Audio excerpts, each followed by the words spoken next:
Depuis plusieurs semaines, le procès Johnny Depp et Amber Heard ne cesse de faire réagir. La jeune femme aurait reçu des milliers de menaces de mort depuis le début de ce procès aux États-Unis. Elle aurait même déclaré au jury, en larmes, « Je veux juste que Johnny me laisse tranquille ». Le 26 mai, avant-dernier jour du procès, l'actrice de 36 ans a pris la parole pour évoquer l'humiliation et les menaces dont elle est victime. Aujourd'hui est le dernier jour de ce procès médiatique, où les deux parties présentent leurs derniers arguments. Menacée depuis le début du procès, l'actrice a mis en avant les menaces dont elle est la victime. Les gens lui auraient dit qu'il voulait mettre son bébé au micro-ondes. Elle a alors expliqué comment elle faisait face au traumatisme des abus présumés infligés par Johnny Depp. Heard a confié que l'acteur de 58 ans l'avait agressé physiquement et sexuellement, ce qu'il nie complètement. Ce 26 mai, l'actrice était de retour à la barre, interrogée par son avocat sur la manière dont elle avait été affectée par les déclarations d'Adam Waldman, l'un des avocats de Johnny Depp en 2020. Il affirmait que les accusations des actrices étaient fausses et un canular. Elle a alors rétorqué, « Je suis harcelée, humiliée, menacée, tous les jours. Le simple fait d'entrer dans cette salle d'audience, d'être assis ici devant le monde, d'avoir les pires moments de ma vie, des choses que j'ai vécues, m'humiliait. Les gens veulent me tuer, ils me le disent, tous les jours. Johnny m'a menacé, m'a promis que si jamais je le quittais, il me ferait penser à lui chaque jour de ma vie, a-t-elle ajouté. J'espère retrouver ma voix. Son avocat finit par lui demander comment les prétendues déclarations et menaces proférées par l'acteur ce 26 mai continuent de se manifester aujourd'hui. Chose à laquelle elle a répondu, dans le harcèlement, dans l'humiliation, la campagne contre moi qui fait écho chaque jour sur les réseaux sociaux et maintenant devant les caméras dans cette salle. Chaque jour, je dois revivre le traumatisme. Mes mains tremblent. Je me réveille en hurlant. Elle a poursuivi en disant, « Je ne suis pas assise dans cette salle d'audience à ricaner. Je ne suis pas assise dans cette salle d'audience à rire, sourire, faire des blagues sarcastiques. Je ne le suis pas. Si est-il horrible. Si est-il douloureux. Et si est-il humiliant pour tout être humain. Si est-il peut être facile d'oublier ça, je suis un être humain. »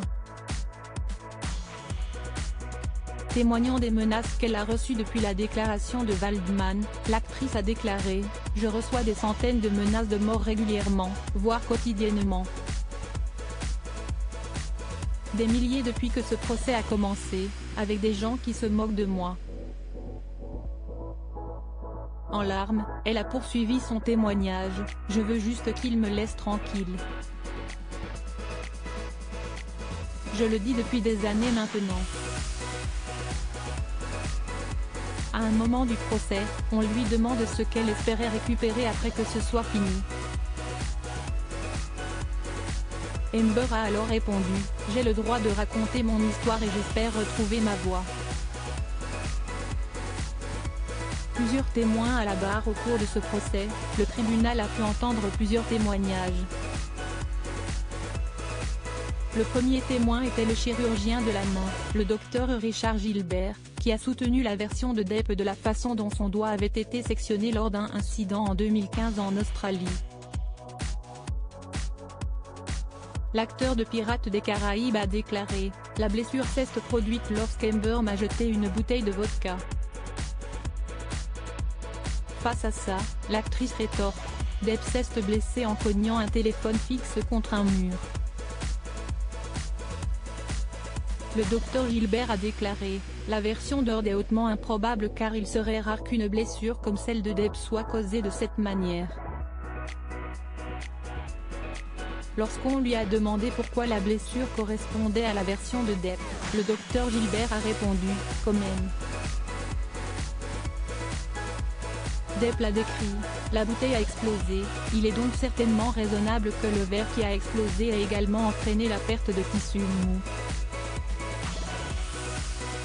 Personne ne peut dire de manière définitive comment la blessure s'est produite, a-t-il ajouté.